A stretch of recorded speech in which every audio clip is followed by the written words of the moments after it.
કેટલો ભાવ છે.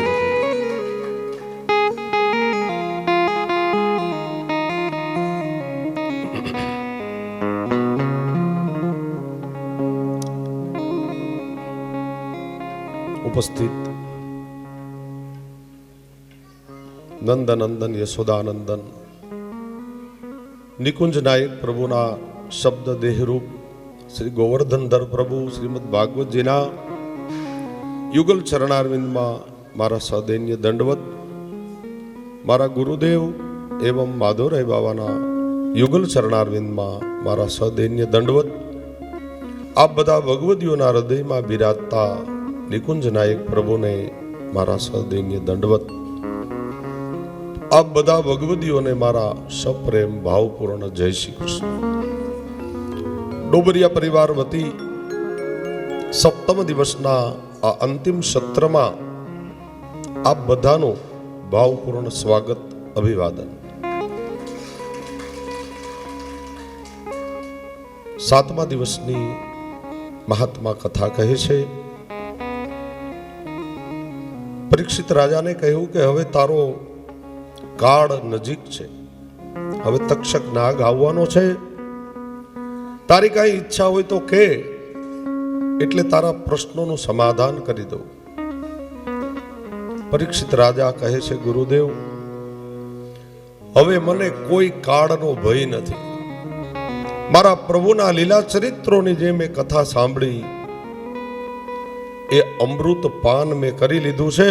મહારાજ હવે મારો કોઈ કાળથી મને ભય નથી અને મારો કોઈ કાળ મારું કંઈ બગાડી શકે એમ નથી. હવે ભલે તક્ષક આવે, દંશ આપે. જેણે પ્રભુના લીલા ચરિત્રોનું અવગાહન કરી લીધું છે, જેણે પ્રભુના આ કથારૂપી અમૃતનું જેણે પાન કરી લીધું છે, એને ક્યારેય કાળનો ભય હોય જ નહીં ભાઈ. કાળનો ભય તો એને હોય જેણે જીવનમાં ક્યારેય પ્રભુના લીલાઓને સાંભળી નથી. કાળનો ભય એને હોય જેની આસક્તિ સંસાર પરત્વે હોય, જેનું વ્યસન પ્રભુમાં થઈ ગયું હોય, એને ક્યારેય કાળનો ભય હોતો જ નથી. કબીર સાહેબ જેવા મહાત્માઓ તો એમ કહે કે મરને સે સબ જગ ડરા, આ મેરો મન આનંદ. મરને સે સબ જગ ડરા, મેરો મન આનંદ. આખું જગત મૃત્યુના ભયથી ડરે છે. કબીર સાહેબ તો એ કહે કે મરને સે સબ જગ ડરા, મેરો મન આનંદ. કબ મિલી હો કબ ભેટી હો, પૂર્ણ પરમાનંદ. કબીર સાહેબ કે હું તો રાહ જોઉં છું ક્યારે મૃત્યુનો દિવસ આવે. મૃત્યુને લોકોએ અમંગલ માની લીધું છે. એ અમંગલ નથી, એ મંગલમય છે. પ્રભુને મળવાનો દિવસ છે. એ અમંગલ કેવી રીતે હોઈ શકે? પણ મંગલમય કોના માટે બને? જેને સત્સંગ કરી લીધો છે, જેને પ્રભુને યતકિંચિત સેવા કરી લીધી, જેને સદશાસ્ત્રોનો કંઈક અભ્યાસ કરી લીધો. માધવરાય બાવા જેવા ગુરુદેવના ચરણ જેને પખાડી લીધા છે, વલ્લભકુંડના જેના માથે આશીર્વાદ બિરાજતા હોય, એના માટે મૃત્યુ મંગલમય બની જાય.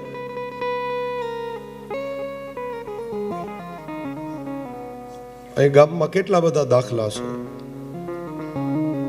કેટલા સમયથી પીડાતા હોય, બાવા આવીને ઉપરનો ઓઢાડી જાય, સવારે લીલામાં પહોંચી જાય એ જીવ. આ વલ્લભકુંડની કૃપા નહીં તો બીજું શું છે? એના માટે મૃત્યુ એ મંગલમય બની જાય. જેના ઉપર વલ્લભકુંડના આશીર્વાદ બિરાજતા હોય, જેના ઉપર બ્રાહ્મણોના આશીર્વાદ હોય, એને મૃત્યુનો ભય ક્યારેય ન હોય. અને ભાગવતજીની કથા એ મૃત્યુ ઉપર વિજયની કથા છે. આ મૃત્યુને મહોત્સવ બનાવવાની કથા એટલે ભાગવતજીની કથા. મૃત્યુને મહોત્સવ બનાવી દી. મૃત્યુને ભય નહીં, મૃત્યુને કાળ નહીં, મૃત્યુને મંગલમય બનાવે. એનું નામ જ ભાગવતજીની કથા છે. 7 દિવસ એક ચિત્તથી દિલ દઈને જેને સાંભળી લીધી, એને મૃત્યુનો ક્યારેય ભય ન હોય. એ તો એમ કહે કે કાલ ભલે આવે, અમે ડરતા નથી મૃત્યુથી, પણ જ્યાં સુધી જીવીએ ત્યાં સુધી પ્રભુના કાલાવાલા કરી લઈએ, ત્યાં સુધી પ્રભુની સેવા પહોંચી લઈએ. એને જીવવું હોય તો એટલા માટે જીવવું હોય કે મારા પ્રભુના હજી લીલા ચરિત્રો સાંભળીએ, હજી પ્રભુની સેવા કરીએ. એટલે જીવવાનો આનંદ છે, અને તો જ આનંદ આવશે જીવવાનો. બાકી આ સંસારમાં તો એ દુઃખથી ભરેલો છે. એ દુઃખ આવીએ જ રાખવાનું. એક પૂરું કરશો ત્યાં બીજું, બીજું પૂરું કરશો ત્યાં ત્રીજું. કેદી શાંતિ આવી એ તો કયો? સંસારમાં કેદી શાંતિ આવી? આવશે પણ નહીં. એટલે પ્રભુમય જીવન બનાવી લેજો, એટલે કાયમી આનંદ આવશે. કારણ કે એ પરમાનંદ છે, એ ભજનાનંદ છે. મહાત્મા સુખદેવજી મહારાજને કહે છે, સુખદેવજી મહારાજ પરીક્ષિતજીને સાવધાન કરે છે, તારી કાંઈ ઈચ્છા હોય તો બોલ. મહારાજ, કોઈ ઈચ્છા નથી, એક જ ઈચ્છા છે, આપના મુખમાંથી જરતું અમૃત, એક કથામૃતનું મને પાન કરાવો. પ્રભુના સુંદર લગ્ન થયા, દ્વારિકાધીશ પ્રભુના. પછી એનો વંશ કયો આગળ ચાલ્યો એ દિવ્ય કથા મને કહો. આજે છેલ્લો દિવસ પૂર્ણાહુતિનો, મધ્યાહન કાલે લગભગ બપોરે 12-12 આપણે આ કથાને પૂર્ણાહુતિ ન કહી શકાય, કારણ કે કોઈ સદકર્મ પૂર્ણ થતું જ નથી. માત્ર એ વિરામ પામે છે, થોડા કાળ માટે, થોડા સમય માટે. અને એના એ પ્રભુ પાછા વહેલા માધવપુરમાં પધારશે. એવી પ્રભુને આપણે વિનંતી કરીએ કે પાછા વહેલા પધારે. અહીંયા તો નિત્ય બિરાજે જ છે પ્રભુ. વાલાને ન ભરીને નિરખો સજની, અહીં વ્રજરાજ બિરાજે છે. વાલાને ભરીને નિરખો સજની, અહીં રસરાજ બિરાજે છે.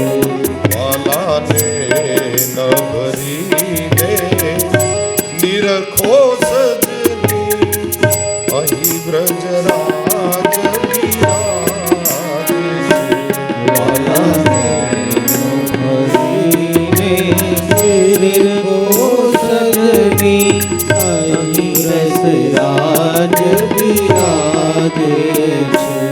વાલા પ્રાણપતિ શ્રી પુષ્ટિ સૃષ્ટિ, વાલા પ્રાણપતિ શ્રી પુષ્ટિ સૃષ્ટિના, પ્રાણપતિ શ્રી પુષ્ટિ સૃષ્ટિના, પ્રાણપતિ શ્રી પુષ્ટિ સૃષ્ટિના, આનંદ ઉરમાં બિરાજે છે. આનંદ ઉરમાં બિરાજે છે. વાલાને ન ભરીને નિરખો સજની, અહીં વ્રજરાજ બિરાજે છે.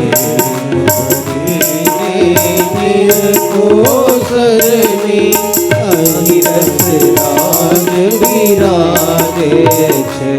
પ્રભુ આજ મળશે કાલ નહીં, પ્રભુ આજ મળશે કાલ નહીં, પ્રભુ આજ મળશે હો, કાલ નહીં મળે. અને આ આનંદ પ્રભુ બિરાજે ત્યાં સુધીનો જ છે. ભીતરમાં પ્રભુ બિરાજે છે, અહીંયા પ્રભુ બિરાજે છે, આ બધાના હૃદયમાં પ્રભુ બિરાજે છે. પ્રભુ જ્યાં બિરાજતા હોય ને ત્યાં જ આનંદ હોય. કાલે આવીને 3 કલાક બેસજો અહીંયા સમાજમાં. આ 7-7 કલાક 8-8 કલાક કથામાં રોજ કેમ વયા જાય ખબર પડતી નથી. 7 દિવસ વયા ગયા, લ્યો કેમ વયા ગયા ખબર નથી. સમયનું અનુસંધાન નથી રહેતું.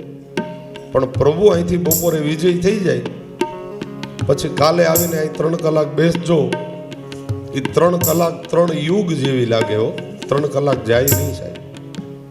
એ પ્રતાપ આજે પણ આ કલિકાલમાં આ પ્રભુનો પ્રતાપ છે. પ્રભુ અહીંયા બિરાજે છે એની કોઈ સાબિતીની જરૂર નથી. આ જ સાબિતી છે. કાલે આવીને બેસજો જો અહીં ગમે તો. ભલે આપણો સમાજ છે, સારા નરસા બધા કાર્યો થતા હોય, પણ અત્યારે જે આનંદ આવે છે એવો આનંદ નહીં આવે. એનું એક જ કારણ કે અહીંયા પ્રભુ બિરાજે છે. પ્રભુ આજ મળશે કાલ નહીં. પ્રભુ આજ મળશે કાલ નહીં. વાલો આનંદ ઉરમાં બિરાજે છે. વાલો આનંદ ઉરમાં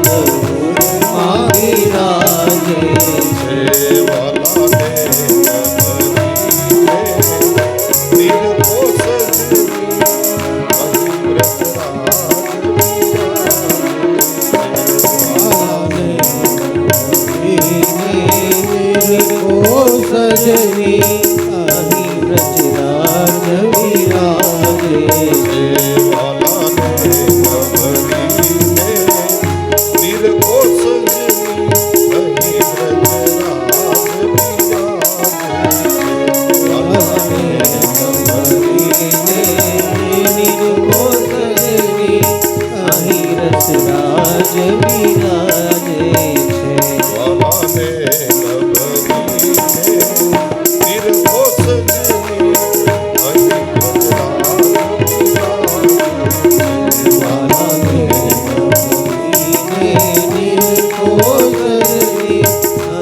વ્રજરાજ બિરાજે છે.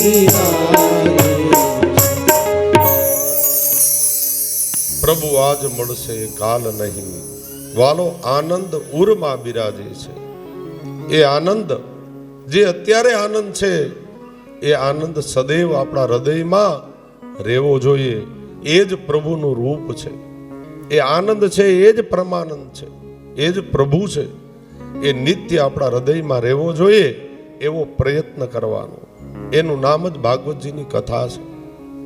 જે મારા ને તમારા જીવનનો થાક ઉતારી દે એનું નામ કથા છે. આવી કથા એ દિવ્ય કથા છે. સુંદર સુખદેવજી મહારાજ પરીક્ષિત રાજાને કહે, રાજા, પ્રભુના સુંદર લગ્ન થયા માધવપુરમાં. બધી જાન દ્વારિકામાં પધારી. દ્વારિકામાં પ્રભુનું સુંદર સ્વાગત થયું અને હવે પ્રભુ સુધર્મા સભામાં બિરાજે છે. પ્રભુનો હવે વંશ વિસ્તાર આગળ ચાલ્યો. પ્રભુના ઘેરે પારણું બંધાણું પેલું વેલું અને પ્રદ્યુમ્નજીનો જન્મ થયો. પ્રદ્યુમ્ન નામે એક બાળક થયું, પણ એ 10 દિવસના હતા. સમરાસુર નામનો એક રાક્ષસ હતો. એ પ્રભુના દીકરા સમરાસુરે એ પ્રભુના દીકરા પ્રદ્યુમ્નને લઈ અને સમુદ્રમાં પધરાવી દીધા. અહીંયા પ્રભુ બધી શોધ કરે છે, પણ એ પ્રદ્યુમ્ન સમુદ્રમાં પધરાવ્યા કારણ કે એને ખબર હતી કે આ દ્વારિકાધીશના દીકરાના હાથથી મારું મૃત્યુ છે. એ જાણતો હતો એટલે સમુદ્રમાં પધરાવી દીધો. અને સમુદ્રમાં પધરાવ્યા પછી એને એક માછલું ગળી ગયું અને એ જ માછલું ફરતા ફરતા સમરાસુરના રસોડામાં આવ્યું. સમરાસુરના રસોડામાં કોણ હતું? કામદેવ. આગલા જન્મના કામદેવના પત્ની જે રતિ હતા એ સમરાસુરના રસોડામાં રસોઈયાની તરીકે કામ કરતી હતી, એની દાસી હતી. સમરાસુરના રસોડામાં આ માછલું આવ્યું, એને ચીરું, એમાંથી આ પ્રદ્યુમ્ન પ્રગટ થયા.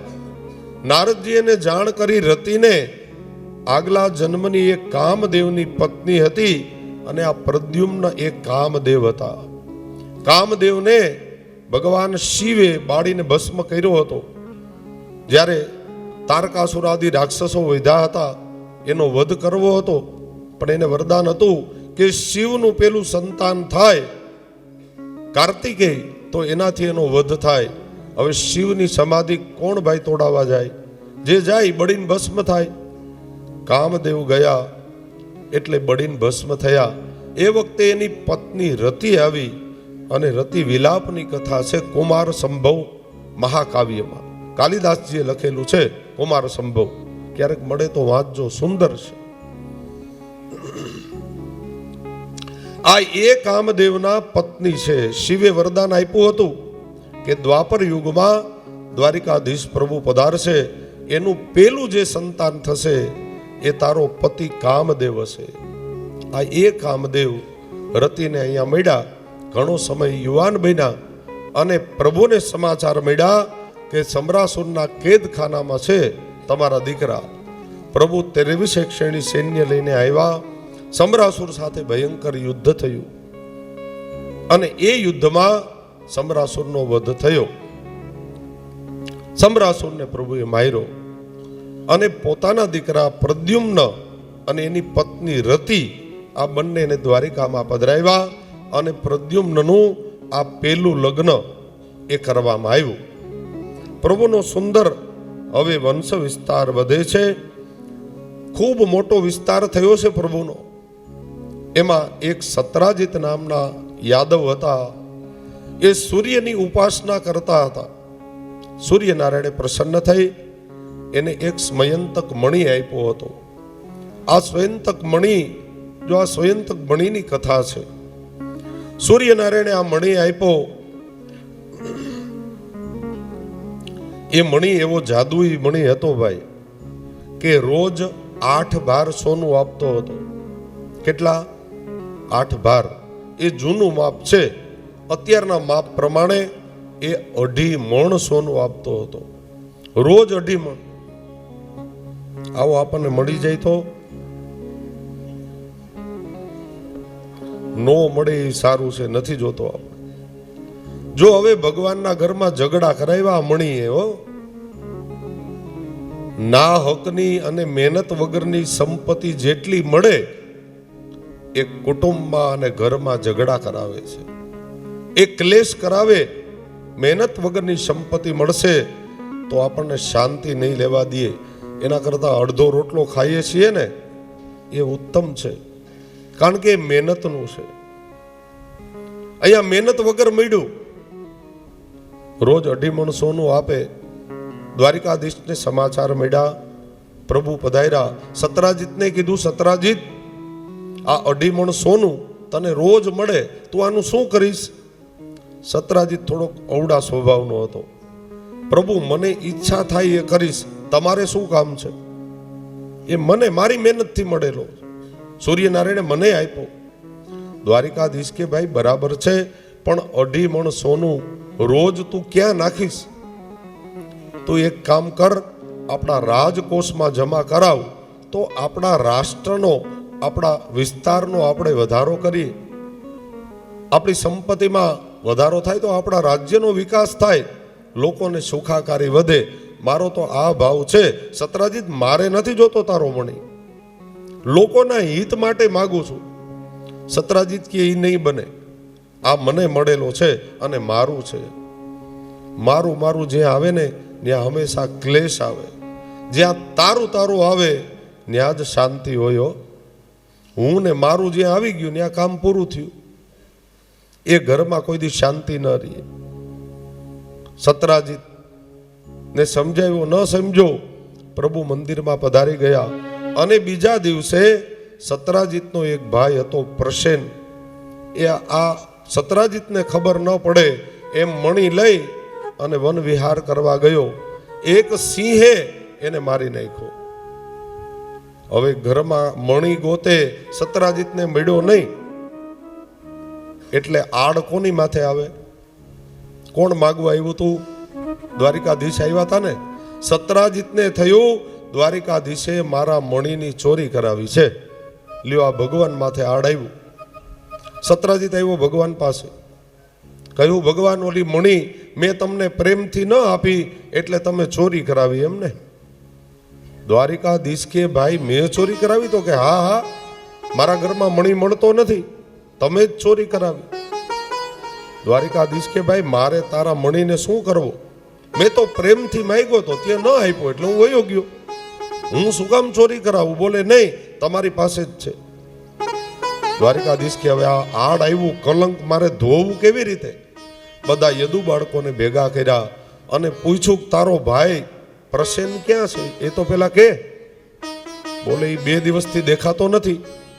નક્કી એ જ આ મણી લઈને ગયો છે, ચાલો આપણે એની શોધ કરીએ. પ્રભુ અને યદુ બાળકો અને આ સત્રાજીત બધાને રથ જોડી પ્રભુ સાથે ગયા. જંગલમાં ગયા ને આ સત્રાજીતનો મૃત દેહ પડ્યો હતો. પ્રભુ કે જો આ તારો ભાઈ મરેલો પડ્યો. મણી આ જ માર્ગે છે. આગળ થોડા ગયા તો સિંહના પગલા જોયા. આગળ ગયા તો સિંહ મરેલો પડ્યો હતો. પ્રભુ કે જો આ સિંહ મરેલો.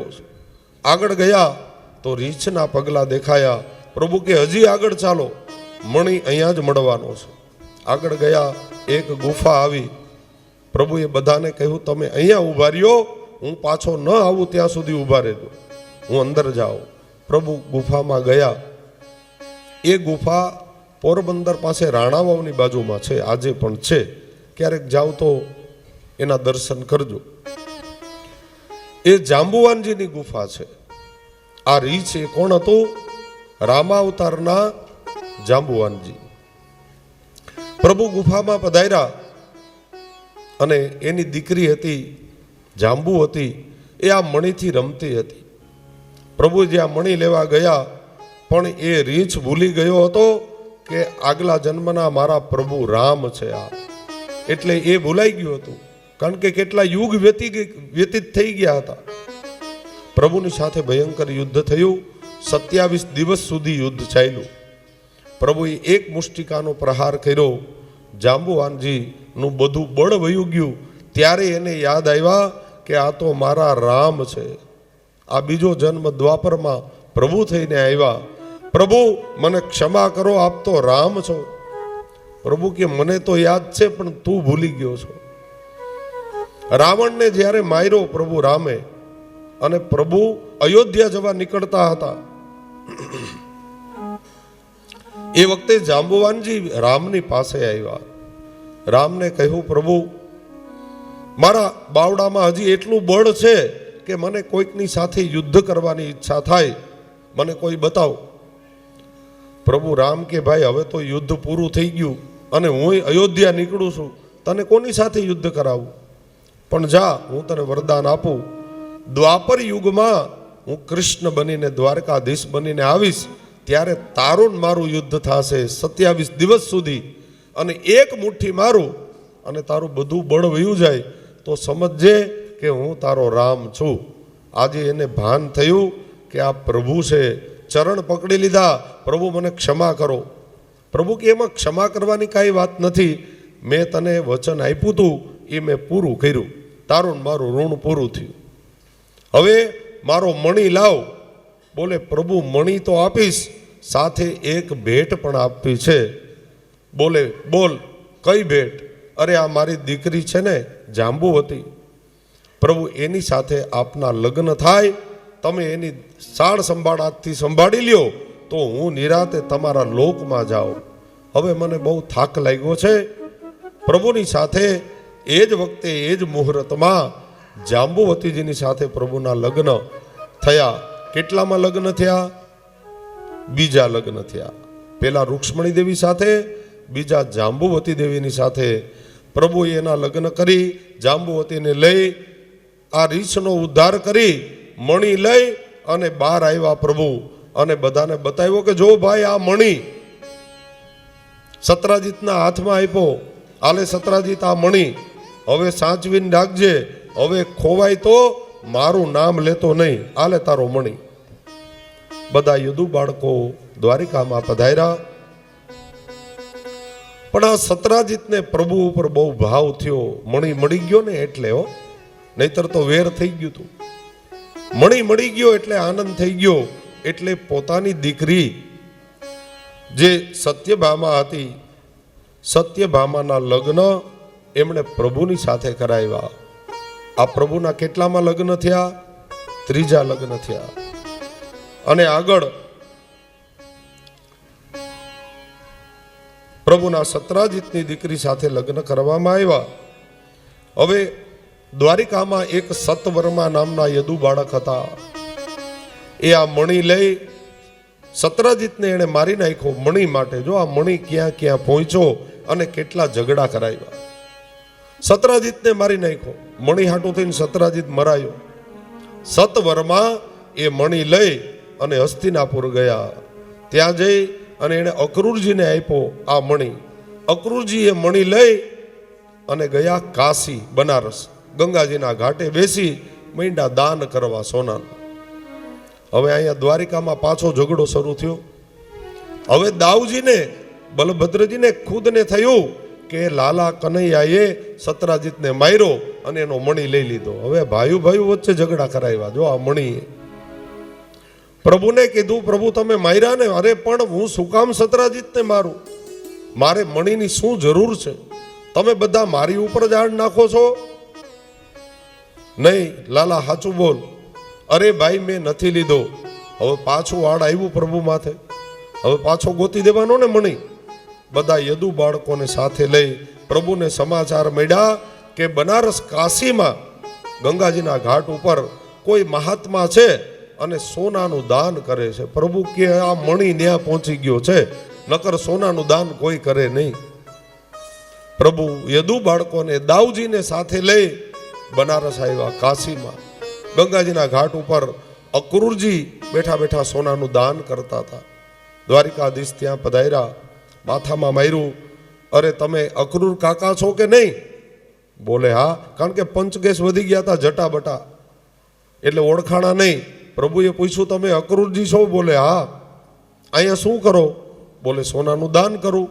હવે સોનાના દાન કરવા વાળા થતા લાવો મણી, આ અમારા ઘરમાં ઝઘડા કરી ગયા. એ તો જુઓ, તમને સોનાનો દાનનો આનંદ આવે ને અમારે ત્યાં ઝઘડા થાય. લાવો મણી. અક્રૂરજી પાસેથી મણી લીધો. દાઉજીને બતાવ્યો કે ભાઈ આ મણી હવે મારું લોહી પીતા નહીં, આ મણી જોઈ લ્યો. બધા યદુ બાળકોને બતાવ્યો અને પ્રભુએ બધાને કહ્યું આ મણી વગર મહેનતથી મળેલો છે, કોઈને શાંતિ લેવા દેશે નહીં. તમે જો બધા રાજી હો આનો ભૂકો કરી નાખો. અહીંયા મણીનો, મણીને ખાંડી નાખો, ભૂકો કરી અને એક મણિકર્ણિકા ઘાટ બનાવ્યો. આજે પણ તમે બનારસ જાઓ તો દર્શન કરજો. એકદમ ચડકાટ વાળો એ મણિકર્ણિકા ઘાટ છે. એનો ઘાટ બનાવી અને યદુ બાળકો સહિત પ્રભુ પુનઃ દ્વારિકામાં પધાર્યા. આ છે સ્વયંતક મણીનો કથા. સ્વયંતક મણી એટલે નાહકનું મળેલું ધન. જેને જેને મળે એને બધાને પીડા આપે. આવું ધન જો હોય તો પ્રભુના કાર્યમાં વાપરી નાખવું, ઘરમાં ન રાખવું, નહીતર ઝઘડા કરાવશે. અને પ્રભુ જ્યારે દ્વારિકામાં પધાર્યા, એક વખતે યમુનાજીના તટ ઉપર ગયા. ત્યાં કાલિંદ્રી દેવી તપ કરતા હતા. આ કાલિંદ્રી દેવી એટલે એ યમુનાજીનું જ સ્વરૂપ છે. એ પ્રભુનું તપ કરતા હતા પ્રભુને મેળવવા માટે. પ્રભુ ત્યાં પધાર્યા અને કાલિંદ્રી દેવી સાથે પ્રભુના લગ્ન થયા. કેટલામું? ચોથું લગ્ન થયું. એટલે આપણે બોલીએ છીએ યમુના ચતુર્થાભ્યામ નમઃ. એ ચતુર્થ પટરાણી છે પ્રભુના. શ્યામ સુંદર શ્રી યમને મહારાણી કી. આ કાલિંદ્રી દેવી એ પ્રભુની સાથે એમના લગ્ન થયા અને પ્રભુનું આ ચોથા લગ્ન થયા. પાંચમું લગ્ન નૃગ રાજાની દીકરી નાગનજીતીની સાથે કરવામાં આવ્યું. એના પિતા નૃગ રાજાએ સંકલ્પ કર્યો હતો કે મારી દીકરી લક્ષ્મી રૂપા છે, હું જેને તેને નહીં પરણાવું. એટલે એક નિયમ બહાર પાડ્યો હતો કે 7 બળદને એક સાથે જે નાથ નાથી આપે એની સાથે હું મારી દીકરીના લગ્ન કરીશ. હવે એક બળદને નાથ નાખવી હોય તો 8 જણા જોઈએ, તે બળદને નાથ નખાય. 7 બળદને એક મુહૂર્તમાં એક સાથે નાથ નાખવાની હતી. નૃગ રાજા સમજતા હતા કે આ કાર્ય ભગવાન સિવાય કોઈ ન કરી શકે, એટલે જે નાથ નાથી આપશે એ ભગવાન હશે, એને હું મારી દીકરી પરણાવીશ. પ્રભુ પધાર્યા અને 7 એ બળદને એક મુહૂર્તમાં નાથ નાથી દીધી ત્યારે નૃગ રાજાને થયું આ પરમાત્મા છે પોતાની દીકરીના લગ્ન કર્યા. ભગવાનનું કેટલામું લગ્ન થયું? 5મું લગ્ન થયું નાગનજીતીની સાથે. અને 6ઠું લગ્ન પ્રભુના ફૈબા હતા, ફૈબાની દીકરી. ક્ષત્રિયોમાં આજે પણ મામા ફઈના દીકરાઓ વળે હો, એનામાં એ રિવાજ છે. એટલે પ્રભુના ફૈબાના દીકરી સાથે પ્રભુના 6ઠા લગ્ન કરવામાં આવ્યા. એ ચારુ હાંસીની સાથે લગ્ન થયા અને અપહરણ કરીને પ્રભુ એની સાથે લગ્ન કર્યા હતા. જો આ અપહરણ શબ્દ આવે એટલે કોઈ એમાં ખોટું ન માનવું. એ વખતનો એ રિવાજ હતો અપહરણ કરીને લગ્ન કરવા, પણ કોઈ સ્ત્રીની મરજી વિરુદ્ધ લગ્ન ન કરતા. એ દીકરી જ કેણ મોકળાવે કે તમે મારી સાથે લગ્ન કરો, એટલે અપહરણ કરીને એ વખતે લગ્ન કરવાનો રિવાજ હતો. એટલે પ્રભુએ આમાં કંઈ ખોટું નથી કર્યું. ઘણી વખત માણસો સાંભળે કે અપહરણ કર્યું એટલે હું પ્રભુએ ખોટું કર્યું, નહીં. એ સાંપ્રત કાળનો એ નિયમ હતો. અત્યારે જેમ આપણે એકબીજા વેવાઈઓ મળે, સંબંધ નક્કી થાય, જે રીતે લગ્ન થાય એમ જ રાજી ખુશીથી અપહરણ કરીને લગ્ન થતા. એવો એક રિવાજ હતો સાંપ્રત કાળનો. એટલે એમાં કોઈએ કંઈ અજુગતું ન માનવું કે પ્રભુએ હરણ કર્યું એમાં શંકા ન રાખવી. એ વખતનો એ રિવાજ હતો. યુગ ફરે એમ રિવાજ પણ ફરે. પ્રભુના 7મા લગ્ન લક્ષ્મણાની સાથે થયા અને 8મા લગ્ન મિત્ર વૃંદાની સાથે થયા. પ્રભુના કેટલા લગ્ન થયા? 8. પ્રભુના અષ્ટપટરાણી સહિત હવે પ્રભુ દ્વારિકામાં બિરાજે છે. અદિતિના એક વખતે પ્રભુએ સ્વર્ગમાં જઈ અને કુંડળ લઈ આવ્યા. ઇન્દ્ર મહારાજે પારિજાત નામનું વૃક્ષ દ્વારિકાની શોભા માટે આપ્યું. પ્રભુ પધાર્યા. એક વખતે પ્રભુ રૂક્ષ્મણી દેવીના મહેલમાં બિરાજતા હતા અને એ વખતે પ્રભુની ઉંમર કેવડી હતી? લગભગ 85-90 વર્ષની ઉંમર હતી પ્રભુની. અને એ વખતે એ રૂક્ષ્મણી પરિહાસની કથા અહીંયા મહાત્મા કહે છે. રૂક્ષ્મણી પરિહાસ એટલે પ્રભુએ રૂક્ષ્મણી દેવીની મસ્કરી કરી છે, મસ્કરી કરી, મજાક કરી છે. એ કથા છે અહીંયા. 90 વર્ષે કોઈ મજાક કરે? પોતાની પત્નીની મજાક કરે કોઈ 90 વર્ષે? અહીંયા પ્રભુ કરે છે એટલે તો કથા છે. આપણને અજુગતું લાગે ને કે 90 વર્ષે કાંઈ મજાક હોય? અહીં પ્રભુ કરે છે. પ્રભુ વૃદ્ધ નથી થયા હો. 125 વર્ષ આ ભૂતલ ઉપર દ્વારિકાનાથ બિરાજ્યા, એ ક્યારેય વૃદ્ધ નથી થયા. એક પણ સફેદ બાલ પ્રભુને નહોતો, શરીરમાં ક્યાંય કરચલી નહોતી. પ્રભુ એવા ને એવા હતા, કારણ કે એ પ્રભુ છે. એ કાંઈ સામાન્ય માણસ થોડા છે. કોઈ એ માંસ કે મજ્જા કે રુધિરથી બનેલો દેહ નથી એનો દેહ એ પ્રેમ રસથી ભરેલો છે. એટલે એ પુષ્ટ છે 125 વર્ષ સુધી. પ્રભુ એવા ને એવા હતા. કોઈના ઘરમાં છે એવા ચિત્રજી કે પ્રભુ એકદમ વૃદ્ધ થઈ ગયા હોય ને સફેદ વાળ થઈ ગયા હોય? એવો છે ફોટો કોઈના ઘરમાં? એવા ચિત્રજી ક્યાંય નહીં મળે. પ્રભુ સુંદર એવા ને એવા છે, કારણ કે એ પ્રભુ છે. એ આપણા જેવા નથી. એ અવસ્થા આપણને લાગુ પડે, એને નહીં. એ સાક્ષાત મન્મથ એ બ્રહ્મ તત્વ છે સાહેબ. એને કોઈ અવસ્થા લાગુ ન પડે. પ્રભુ એવા ને એવા હતા 85-90 વર્ષે પણ. રૂક્ષ્મણી દેવીના મહેલમાં પધાર્યા. રૂક્ષ્મણી દેવીની મસ્કરી કરે છે. આમાંથી આપણે કંઈક શીખવાનું છે એટલે આ કથા અહીંયા કહે છે સુખદેવજી મહારાજ. નહીતર તો આજે કાળ આવવાનો છે. હવે આ ટાઈમે સુખદેવજી આવી વાતો કરે મસ્કરીની, પણ આપણા માટે કરે છે. રૂક્ષ્મણી દેવીને કહ્યું, દેવી જે તે વખતે આપણા લગ્ન થયા, જો આ મસ્કરી કરે છે ભગવાન. રૂક્ષ્મણી દેવી આપણા લગ્ન થયા એ વખતે શિશુપાલ તમને પરણમાં આવતો હતો. એ શિશુપાલ પાસે કેટલું મોટું રાજ્ય! એ તો રાજા હતો અને અમે તો બેટની આગળ રહેવા વાળા, અમારે કોઈ રાજ્ય નથી. અને મારા કરતા કેટલો રૂપાળો હતો શિશુપાલ. તમે એની સાથે લગ્ન ન કર્યા અને મારી સાથે શું કામ લગ્ન કર્યા? આવી મસ્કરી કરે છે. રૂક્ષ્મણી દેવી કહે, પ્રભુ, મેં આપને પત્ર લખ્યો હતો, યાદ છે ને?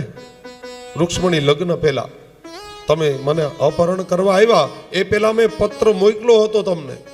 એ પત્રમાં શું લખ્યું હતું? શ્રુત્વા ગુણાન ભુવન સુંદર શૃણવતાંતે નિર્વિશ્ય કર્ણ વિવરે હરતોંગતાપમ. હે પ્રભુ, મેં તમારું રૂપ જોયું નહોતું, મેં માત્ર તમારા ગુણ જોઈને હું તમને પરણી છું. અને ગુણ જોઈને જ્યાં સુધી લગ્ન થતા ને એના 100 વર્ષના ગ્રસ્તાશ્રમ ધર્મ આનંદથી વ્યતીત થઈ ગયા. જ્યારથી રૂપ જોઈને લગ્ન થવા માંડ્યા છે ત્યારથી આ સંસાર સળગી ગયો છે. પેલા તો છોકરાઓ જોવા જતા, એવું હતું ને, છોકરા જોવા જતા દીકરીને. હવે તો દીકરીઓ જાય છે સામે જોવા માટે. અને સાચું તો ઈ જ છે. છોકરો જોવા આવતો ને એ ખોટું હતું. છોકરો શું જોવે એના ઘર બારમાં? એને ક્યાં ને રહેવા જવું, ઘર જમાઈ જવું? એ શું જોવે? બસ સરસ છે, લ્યો સારું, બધું મજાનું. હકીકતે દીકરીએ જોવા જવું જોઈએ, કારણ કે એને જિંદગી ન્યા કાઢવી છે. બેડરૂમ ગમે છે કે નહીં, કિચન ગમે છે કે નહીં, એનું ફળિયું ગમે છે કે નહીં, મોટર ગમે છે કે નહીં. સાચી વાત કે ખોટી? હકીકતે દીકરીઓએ જ જોવા જવાનું હોય. એ મકાન ગમે છે કે નહીં, ગમે તો આ પાડવાની, નકર ના પાડવાની. એટલે હવે સાચું હવે શરૂ થયું, દીકરીઓ જોવા જાય છે. ઓલો દીકરો આવીને શું જોવે? આ મકાન, તો કે મારે ક્યાંય રહેવું. દીકરી સારી હોય તો લગ્ન થઈ જાય. જ્યારથી રૂપ જોવાનું મહત્વ વધ્યું ને ત્યારથી સંસાર સળગી ગયો. મને તો એ સમજાતું નથી. 1.5 વર્ષ સગાઈ રહે, 1.5 વર્ષ સગાઈ રહે અને લગ્ન થાય પછી 3 મહિનામાં 2.5 મહિનામાં છૂટાછેડા થાય. એલા તો આ 1.5 વર્ષ સુધી તમે શું કર્યું? 1.5 વર્ષમાં એકબીજાને સમજી ન શક્યા કે 2.5 મહિનામાં તમારા છૂટાછેડા થાય? આનું પ્રમાણ બહુ વધ્યું છે. બાળકોને સાવધાન કરી દો. એક તો લગ્ન થતા નથી ઘડીકમાં અને એમાં પાછા છૂટાછેડા થાય, એ કેટલી મોટી હાડમારી થાય. બાળકોને યોગ્ય શિક્ષણ આપો તો આ પ્રશ્ન નહીં બને. અને થોડાક નાના ખેડૂ હોય ને તો એ દીકરીઓ દેતા જાઓ. આપણે તો પછી આમ આકાશમાં ઉડતા હોય દીકરીઓ વાળાઓ, દેવા માગતા જ નથી. લે એને હું જોઈએ એ જ ખબર પડતી નથી. 20 વીઘા જમીન જોઈએ, બગીચો જોઈએ, ઘરના ટ્રેક્ટર જોઈ, મોટર જોઈ, તાલાડામાં દુકાને જોઈ અને કાં નોકરિયાત જોઈ અને પાછી શરત કરે કે દીકરી કામ નહીં કરે તો આની આરતી ઉતારવાની છે અમારે? આવી તો શરતો હોય. કહેવાનો મતલબ આમાં થોડુંક હળવું કરજો તો નાતના દીકરા કુંવારા નહીં રહે. આજે ગામડે ગામડે આ મોટામાં મોટો પ્રશ્ન છે. અને પછી જેન તેન જ્યાંથી ત્યાંથી એની જે પ્રજા થશે, ભગવદ્ ગીતામાં લખ્યું, મારા ઘરના વચન નથી આ, વર્ણ સંકરોપ જાય તે, એ જે પ્રજા આગળ વધશે ને એ વર્ણ સંકર થશે. આ સત્ય કહું છું. નાતમાં દીકરી દેવાનો આગ્રહ રાખો, આટલી મારી વિનંતી છે વ્યાસપીઠ ઉપરથી. આટલામાં જો તમને સમજાય તો જ્ઞાતિમાં દીકરી દ્યો. આપણા ઘરનો ગોળ ઘરમાં ચોરીને ખાઓ, બહાર જાય એ બરાબર નથી સાહેબ. અને બહારની લઈ આવીએ એ પણ બરાબર નથી. ઠીક છે, જેનું પછી ક્યાંય મેળ જ ન આવતો હોય અને કરે અન્ય જ્ઞાતિમાંથી લઈ આવે એ બરાબર. પણ જ્યાં સુધી બની શકે ત્યાં સુધી જ્ઞાતિની દીકરી જ્ઞાતિમાં રહીએ ને એમાં બધાનું કલ્યાણ છે. અહીંયા રૂક્ષ્મણી દેવીની મસ્કરી કરી છે ભગવાને. 90 વર્ષે પણ પ્રભુ મજાક કરે છે. અને આપણને કોણ જાણે શું થઈ જાય છે. 60 વર્ષ થઈ જાય ને, 60 વર્ષ થાય એટલે બધા એવું સમજવા માંડે કે હવે આપણે કાંઈ કામના નથી રહ્યા. એલા ભાઈ, તમે બધા કામના જ છો. પછી નો માથામાં કાંઈ તેલ નાખે નો કોઈ દી લુગડા 2-3 દી બદલાવે અને એને 60-65 થાય એટલે એવું જ થવા માંડે કે હવે આપણે કાંઈ કામના નથી. પ્રભુએ સુંદર દેહ આપ્યો છે, મનુષ્ય જીવન આપ્યું છે. હું તો એમ કહું કે ટનાટન રહ્યો, સારી રીતે જીવો. ભલે મર્યાદા હોય એમાં ના નથી, પણ સારી રીતે જીવવાનો પ્રયત્ન કરો. ઘરમાં આમાં મારા સહિત બધાય આવી જાય. હું મારી જાતને પણ કહું છું, તમને એકને નથી કહેતો, અને કાંઈ કહેવાય જાય તો માફ કરજો. વૈષ્ણવો છો, કાંઈ કહેવાય નહીં મારાથી, પણ આ બધાય બહાર હોય ને ત્યાં સુધી બહુ સારા. સાચી વાત કરું ખોટી? બહાર ઓટે હોય ને ત્યાં બહુ સારી સારી વાતો કરતા હોય. અમે એમ જ છીએ, અહીંયા સારી સારી વાતો કરીને ઘરમાં જાય પછી આપણો પરિવાર છે. કહેવાનો મતલબ આનંદમાં રહેતા શીખી જાઓ. હું ઘટે છે, શું કામ ચિંતા કરો છો? પ્રભુએ આવું જીવન આપ્યું છે, પાછું મળશે નહીં મળે કોને ખબર છે. મનુષ્ય જીવન મળ્યું છે, સારું ખાઓ, સારું પીવો, સારા કપડાં પહેરો, એકદમ સ્વચ્છ થઈને રહો અને ઘરમાં આનંદ કરાવો બધાને. બાપા આવે તો બધાને આનંદ થવો જોઈએ. સાચી વાત કરું? કોઈને તકલીફ ન થવી જોઈએ આપણાથી. અને ઘરનાવે સમજી જવાનું છે, બાપાનું વધારે ધ્યાન રાખવાનું છે.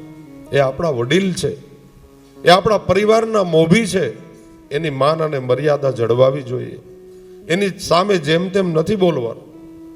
ઘણા ઘરમાં આવું હું સાંભળતો, બાપા હવે તમને ન ખબર પડે. એલા એને ખબર નથી પડતી, તઈ તને જન્મ આપ્યો, આવડો મોટો કર્યો.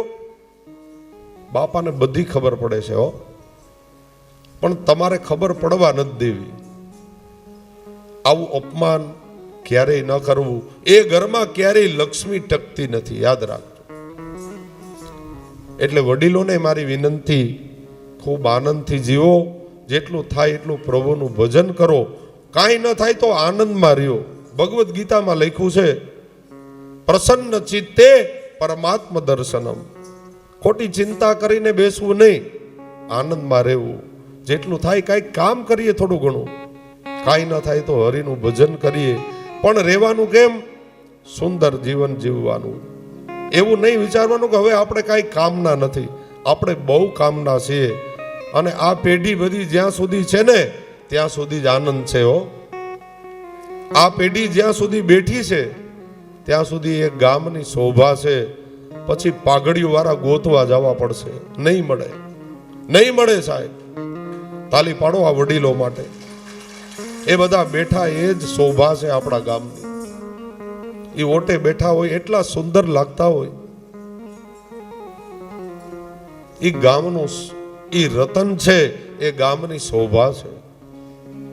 વડીલો 5-7 ભેગા થઈને બેઠા હોય, કેટલું દિવ્ય દ્રશ્ય લાગે. જાણે ગામ હીરું ભીરું હોય ને એવું લાગે હો. આ બધા પાઘડી ટોપી વાળાઓને ગોતવા જવા પડશે એક દિવસે આપણે. એ નહીં મળે. અહીંયા પ્રભુનો સુંદર એ સંસાર ચાલે છે. પ્રભુનો ખૂબ મોટો પરિવાર થયો. રૂકમૈયો હતો, રૂક્ષ્મણી દેવીનો ભાઈ. એને થયું પ્રભુનો હવે સુંદર પરિવાર છે, દ્વારિકાધીશનું બહુ નામ થયું છે, તો હવે એની સાથે હું સંબંધ સુધારી લઉં. કારણ કે રૂક્ષ્મણી દેવીના હરણ વખતે સંબંધ બગડ્યો હતો ને, ભગવાનને બેયને વેર થયું હતું કે હવે સંબંધ સુધારી લઈએ. ભગવાનના દીકરાની સાથે લગ્ન અનિરુદ્ધની સાથે કરવાની વાત કરી. ભગવાન કે ભાઈ તને કઈ વાંધો ન હોય તો મને કાંઈ વાંધો નથી, આપણે સંબંધથી જોડાઈએ. ફઈની વાહે ભત્રીજી, આ સંબંધ તો ચાલે છે ક્ષત્રિયોમાં. ફઈ વાહે ભત્રીજી બોલે તો સંબંધ કરીએ. લગ્ન નક્કી થયા. જાન લઈને પ્રભુ કુંડિનપુર પધાર્યા. ભોજકટ દેશમાં લગ્ન શરૂ હતા, વિધિ થતી હતી. અને અહીંયા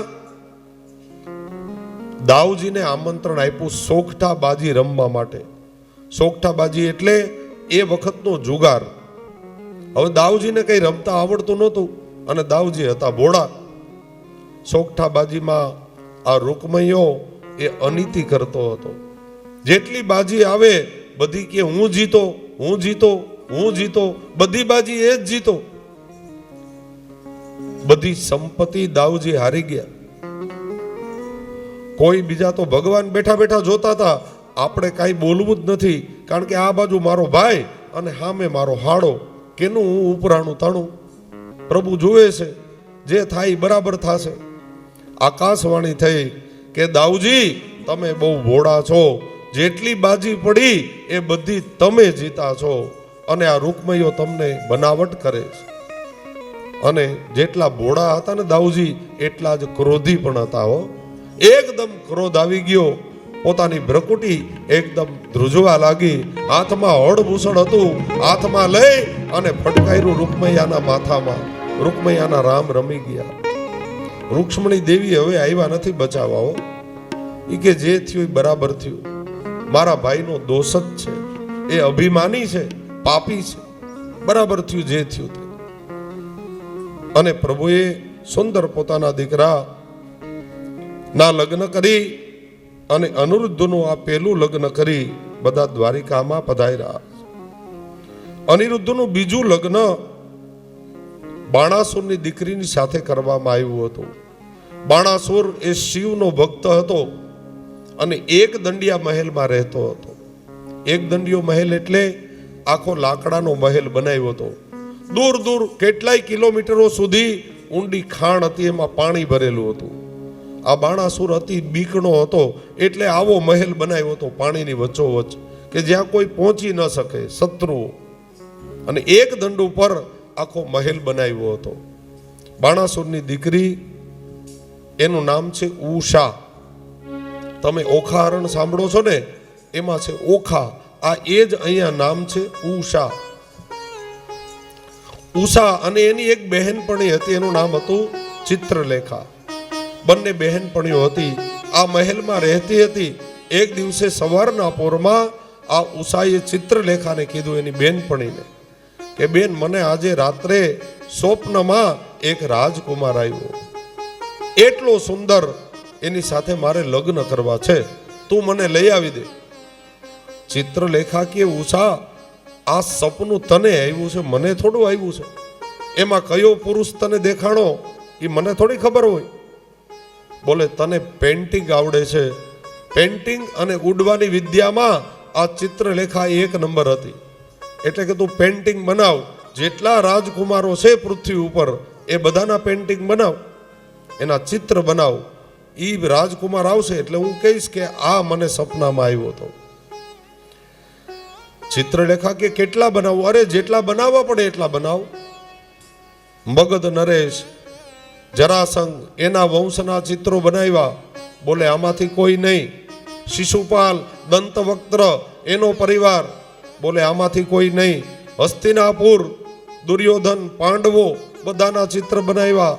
બોલે, આમાંથી એકેય નહીં. તો હવે તો દ્વારિકા ખંડ એક બાકી રહ્યો. બોલે, એના બનાવ. દાઉજીનું ચિત્ર બનાવ્યું. બોલે, આ નહીં. પ્રભુનું ચિત્ર બનાવ્યું. બોલે, આના જેવો હતો પણ આ નહીં. અને છેલ્લે અનિરુદ્ધનું જ્યારે ચિત્ર બનાવ્યું, ઉષાએ કીધું, બસ આ રાજકુમાર મને સપનામાં આવ્યો હતો. જા, તને ઉડવાની વિદ્યા આવડે તો એનું અપહરણ કરીને લઈ આવ, એની સાથે મારે લગ્ન કરવા. ચિત્રલેખા કે પાગલ છો, તું ગાંડી થઈ ગઈ? આ કોના ઘરમાં ચોરી કરવાની વાત છે? પ્રભુના ઘરમાં.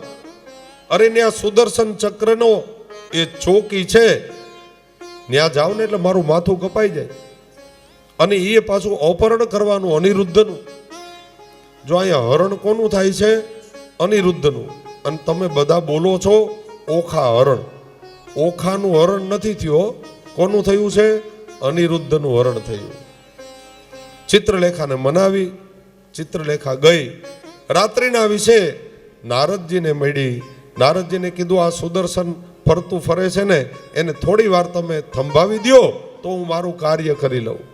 નારદજી ગયા. સુદર્શનને કીધું, અહીંયા આવ, આપણે સત્સંગ કરીએ.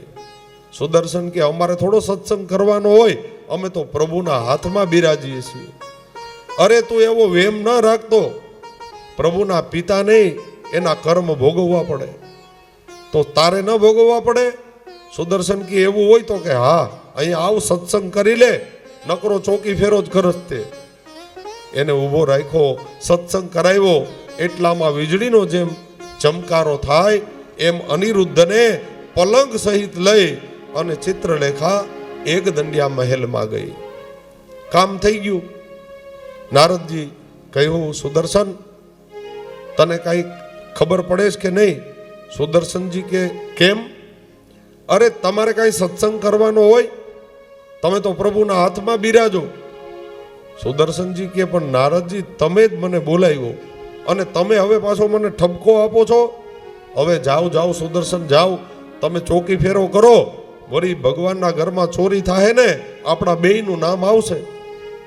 સુદર્શનજી કે આનો મગજ ફરી ગયો લાગે છે, બોલાવવા વાળા એ અને ઠપકો આપવા વાળા એ. સુદર્શન પોતાના કામમાં વ્યસ્ત બન્યા.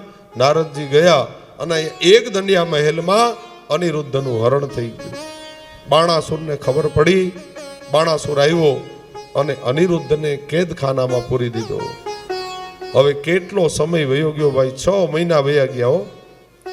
પ્રભુને ખબર નથી, કારણ કે પ્રભુના 56 કોટી યાદો. 56 કોટી, કોટીનો અર્થ થાય કરોડ, એટલે 56 કરોડ થાય. અને એક મહાત્માના મત પ્રમાણે 56 કોટી એટલે પ્રકાર, 56 પ્રકારના યાદો. પ્રભુનો બહુ મોટો વિસ્તાર થયો.